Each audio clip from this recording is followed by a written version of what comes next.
प्यारे बच्चों नमस्कार। आज हम लोग एक नया चैप्टर शुरू कर रहे हैं, 5वां अध्याय, जिसका शीर्षक है रेखा और कोण। रेखा और कोण 4 अध्याय हमारे पूरे हो चुके हैं। चौथा अध्याय 5वां अध्याय हम शुरू कर रहे हैं, रेखा और कोण। रेखा और कोण में हम शुरुआत करते हैं बिंदु से। तो रेखा और कोण उसमें जाने से पहले हम सबसे पहले बिंदु पढ़ाते हैं। बिंदु क्या है? बिंदु एक ऐसी ज्योमेट्रिक रचना है जिसके और टुकड़े नहीं किए जा सकते, जिसके और भाग नहीं हो सकते। बिंदु के और भाग नहीं किए जा सकते, नहीं हो सकते। बिंदु की न लंबाई है, न लंबाई होती है, न चौड़ाई होती है,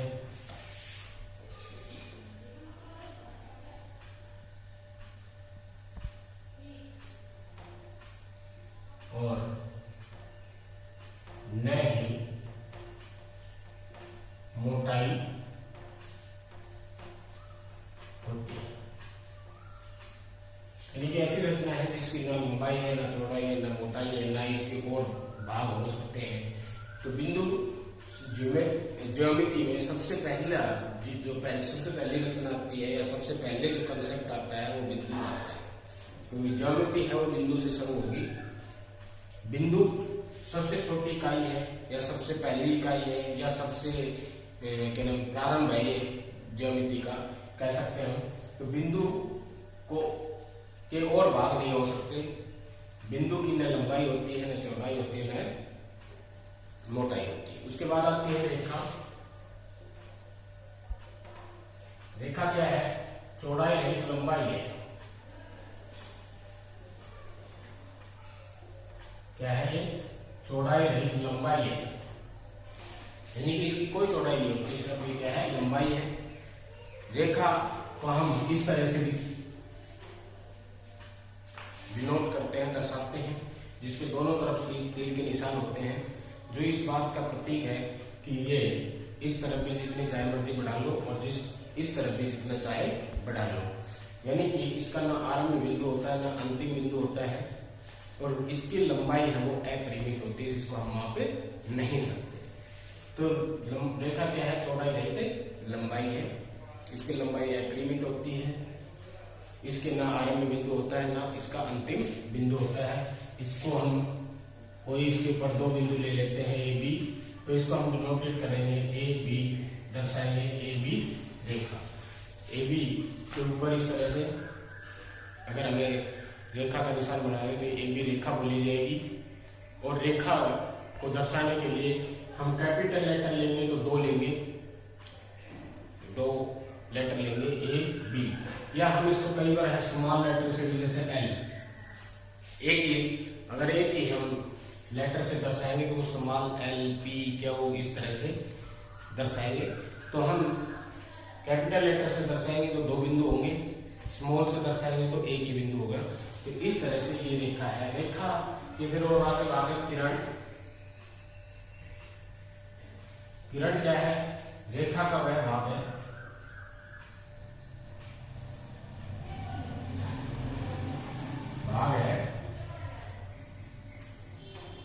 जिसका आरंभ बिंदु होता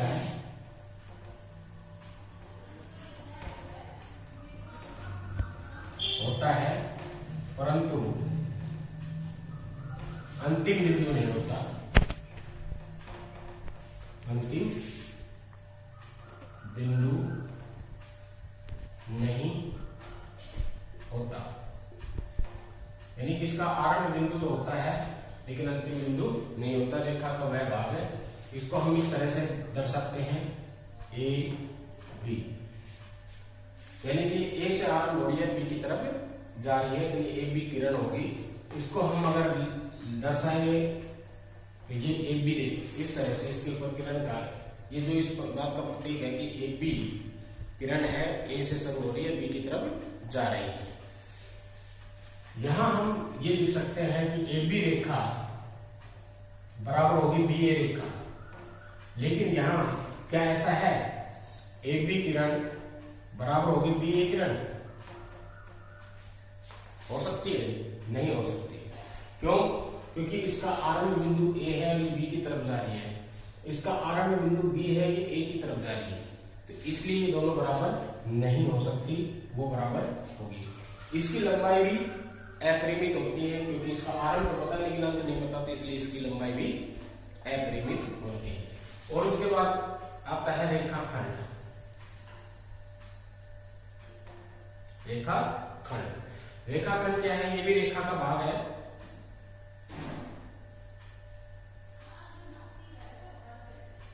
वह भाग है जिसका आरंभ बिंदु भी होता है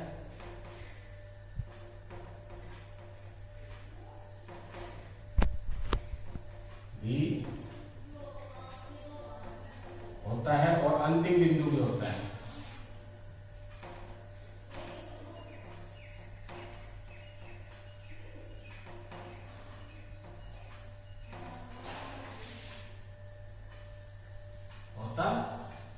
जो जिसका आरंभ बिंदु भी होता है, अंतिम बिंदु भी होता है, तो इसकी जो लंबाई होगी वो परिमित होगी, यानी जिसे हम माप सकते हैं। इसको हम ऐसे कर सकते हैं ए बी रेखाखंड, और इसको हम ए बी इस तरह से लिख देते हैं, खाली ए बी लिख दे तो इस तरह से इसको ऊपर एक डंडा खींच दे तो ये बी रेखाखंड पढ़ा जाएगा। ये बराबर होता है बी ए, यानी कि ए बी रेखाखंड बी ए रेखाखंड के बराबर होगा। क्यों? क्योंकि यही रेखाखंड है, चाहे हम इसको ए से शुरू करके बी पर खत्म मान ले या बी से शुरू करके ए पर खत्म मान ले। इसकी लंबाई है जो है 6 सेंटीमीटर है, तो 6 सेंटीमीटर है, 10 सेंटीमीटर है, यानी कि कम होती नहीं हो सकती। तो इसकी लंबाई है वो परिमित होती है, इन दोनों की लंबाई है वो अपरिमित होती है। तो ये है हम रेखा के बारे में बताओ, हो गई रेखा, किरण और रेखाखंड के बारे में। उसके बाद आता है कोण, कि कोण क्या है? कोण किसी भी दो रेखा, दो किरणों और दो रेखाखंड के आपस में काटने पर बनते हैं। आपस में क्या होने पर बनते हैं? काटने पर। जैसे कि मान लो ये दो रेखा है, एक ये है और एक ये है, ये दोनों काट रही है, तो काट रही है तो ये सारे क्या है? कोण है। ये सारे क्या है? कोण है। कोण जहां भी दो रेखाखंड, दो किरण काटे, जैसे ये दो किरण है, एक ये गई, एक ये गई, ये भी कोण हो गई। ये दो रेखाखंड हो गई, ये भी काट दिए। तो इस तरह से ये रेखा खंड आपस में दोनों काट रहे हैं, तो ये कोण बन रहे हैं। तो इस तरह से जब दो रेखा, दो किरण, दो रेखाखंड आपस में काटे तो क्या बनता है? कोण बनता है। क्या बनता है? कोण बनता है। अपने उसमें दैनिक जीवन में हम देखते हैं, कमरे में कहीं और भी जहां दो दीवारें मिल रही है तो कोना बन रहा है। जो कोण का हम जैसे भाषा में कहते थे कोना, जहां कोना बन रहा है वहां कोण बन रहा है। वहां क्या बन रहा है? कोण बन रहा है। तो कोण है कब बनता है? जब दो रेखाखंड, दो किरण आपस में काटती है तो वहां क्या बनता है? कोण बनता है। तो ये है कोण। उसके बाद है, तो ये था कोण। उसके बाद हम जो बताएंगे कोणों के प्रकार, भाई कौन कौन से कोण होते हैं, उनकी क्या गुण होते हैं उनमें, और उनकी हम पहचान कैसे करेंगे। तो कुछ कोण तो होते हैं पेयर में, जोड़े में होते हैं, और कुछ कोण होते हैं अकेले। जैसे कि हम सबसे पहले पढ़ते हैं न्यून कोण। न्यून कोण क्या होगा? कि ऐसा कोण जो 0 से बड़ा हो और 90 से छोटा हो, यानी कि 0 और 90 के बीच, 0 और 90 के बीच ये कोण का निशान है, कोण एक्स से मान लेते हैं। तो इसका अर्थ क्या है? कि वो सभी कोण जो 0 से बड़े हों लेकिन 90 से छोटे हो सभी न्यून कोण कहलाते हैं। उसके बाद है समकोण। समकोण 90 डिग्री का कोण होगा। समकोण है वो कितने का होगा? 90 डिग्री का कोण होगा। उसके बाद है अधिक कोण। ये इसका एक ही माप है 90 डिग्री। ये 0 से बड़े और 90 डिग्री से छोटे सभी कोण न्यून कोण होंगे। अब अधिक कोण में कि 90 डिग्री से बड़े और 180 डिग्री से छोटे, यानी वो सभी कोण जो 90 डिग्री से बड़े और 180 डिग्री से छोटे। 90 180 शामिल नहीं है इसमें। 90 से बड़े, 90 से बड़े चाहे कुछ भी हो सकते हैं, 91, 92, 93, 94, और 180 से छोटे। 180 नहीं हो सकता, 180 से छोटे। तो 90 और 180 के बीच के जितने भी कोण हैं वो सभी अधिक कोण है। वो सभी क्या है? अधिक कोण है। फिर उसके बाद आता है ऋजु कोण।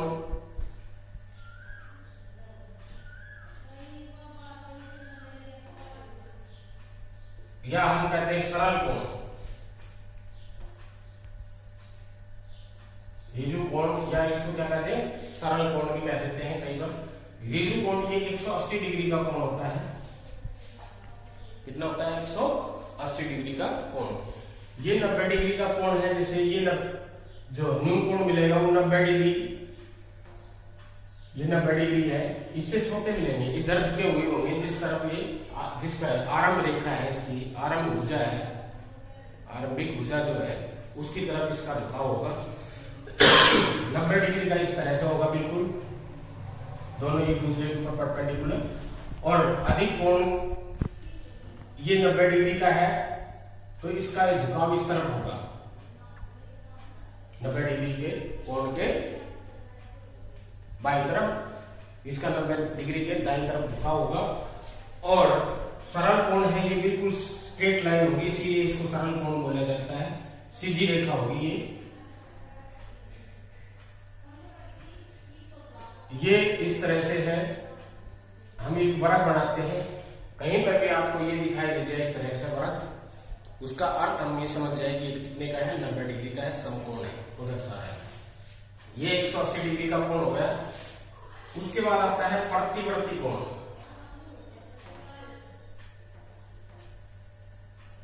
प्रतिवर्ती कोण, रिफ्लेक्सिव कोण जिसे हम बोलते हैं, रिफ्लेक्सिव कोण। ये क्या होंगे? ये 180 डिग्री से बड़े होंगे।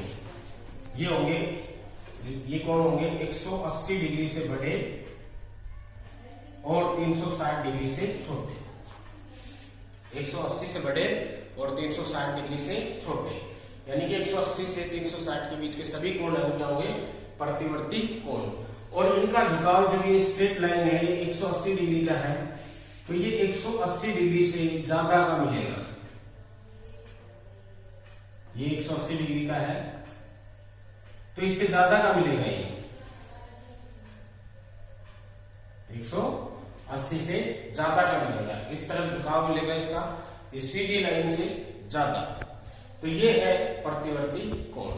तो ये कोण कुछ है जो हम पढ़ते आए हैं जो 5वीं छठी से। तो ये है सिंगल सिंगल कोण। अब कुछ है पेयर में आते हैं, जोड़े में आते हैं, जैसे कि पूरक कोण।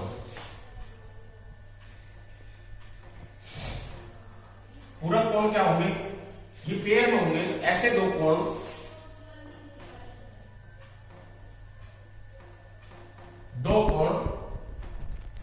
जिनका योग 90 डिग्री हो। यानी कि ऐसे दो कोण होंगे जिनका जोड़ कितना होगा? 90 डिग्री। तो वो दोनों कोण क्या कहलाएंगे? एक दूसरे के पूरक कोण कहलाएंगे। क्या कहलाएंगे? पूरक कोण। अब यहां सवाल आ सकते हैं कि एक कोण दे दिया 62 डिग्री का और ये पूछ लिया जाए कि इसका पूरक कोण बताइए। 62 डिग्री का एक कोण दे दिया और ये पूछ लिया जाए कि इसका पूरक कोण ज्ञात कीजिए। तो इसका पूरक कोण क्या होगा? कैसे ज्ञात करेंगे कि 90 में से 62 घटा देंगे। 90 में से कितना घटा देंगे? 62। तो 28 डिग्री होगा। कितना होगा? 28। तो 62 डिग्री का पूरक कोण है 28 डिग्री। इसी तरह 28 डिग्री का पूरक कोण कौन सा होगा 62 डिग्री। तो अगर हमें एक कोण दे रखा हो तो उसका पूरक कोण अगर हमने ज्ञात करना है तो 90 डिग्री में से उस कोण को घटा करके प्राप्त कर सकते हैं। ठीक, चलो। तो इस तरह से हम कोई भी कोण दे रखा हो उसका पूरक कोण हम ज्ञात कर सकते हैं। 90 में से घटा करके पूरक कोण ज्ञात कर सकते हैं। उसके बाद आता है ये पूरक कोण है समपूरक कोण। समपूरक कोण ये क्या होंगे? ऐसे दो कोण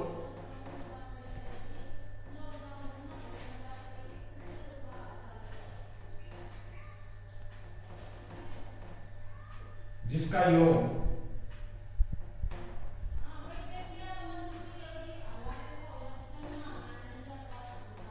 समपूरक कोण, ऐसे दो कोण जिनका योग कितना हो 180 डिग्री, यानी कि दो कोण दोनों का जोड़ कितना हो 180 डिग्री, तो वो समपूरक कोण कहलाएंगे।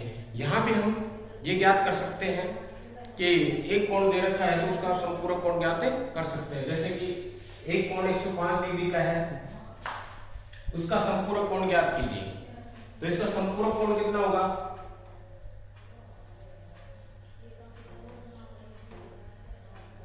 180 माइनस 105 75 डिग्री। कितना होगा? 75 डिग्री। तो 105 का संपूरक कोण है 75 डिग्री और 75 डिग्री का संपूरक कोण कौन सा है? 105।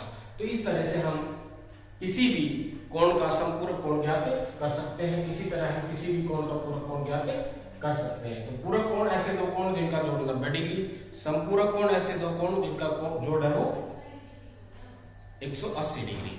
अब इसमें एक प्रश्न पूछ लेता है सकते कि क्या ऐसे दो कोण, दो अधिक कोण संभव है जो पूरक कोण हो? तो नहीं हो सकते, नहीं हो सकते। ऐसे दो पूरक कोण, दो अधिक कोण जो पूरक कोण हो नहीं हो सकते। एक न्यून कोण और एक अधिक कोण हो तब भी नहीं हो सकते। तो दो कोण जो पूरक कोण होंगे तो दोनों ही न्यून कोण होंगे। दोनों ही कैसे होंगे? न्यून कोण होंगे। अगर दोनों कोण बराबर है और पूरक है तो प्रत्येक 45 डिग्री का होगा। इसी तरह से संपूरक में ऐसे दो कोण अधिक कोण जो संपूरक हो सकते हैं नहीं हो सकते, नहीं हो सकते। ऐसे दो न्यून कोण जो संपूरक कोण हो सकते हैं नहीं हो सकते, क्योंकि उनका जोड़ है वो 180 से कम होगा। तो अगर न्यून कोण हुए, दोनों न्यून कोण हो गए तो उनका जोड़ 180 से कम होगा तो संपूरक हो ही नहीं सकते। दोनों अधिक कोण है तो उनका जोड़ 180 से ज्यादा होगा तो वो भी संपूरक नहीं हो सकते। तो एक संपूरक कोण होने के लिए एक न्यून कोण होगा एक अधिक कोण होगा, या दोनों ही समकोण होंगे, या दोनों ही 90-90 डिग्री के यानी कि समकोण होंगे। तो ये प्रश्न में अगर पूछ लेते हैं कि क्या ऐसे दो कोण अधिक कोण संपूरक, दो अधिक कोण है वो संपूरक हो सकते हैं? तो नहीं हो सकते। दो न्यून कोण है वो संपूरक हो सकते हैं? नहीं हो सकते। एक न्यून कोण होगा और एक अधिक कोण होगा, या दोनों समकोण होंगे। दोनों संपूरक कोण हो सकते हैं। पूरक कोण में दोनों ही न्यून कोण होंगे तो ही वो पूरक कोण हो सकते हैं, अन्यथा वो पूरक कोण नहीं हो सकते। तो आज के लिए इतना ही।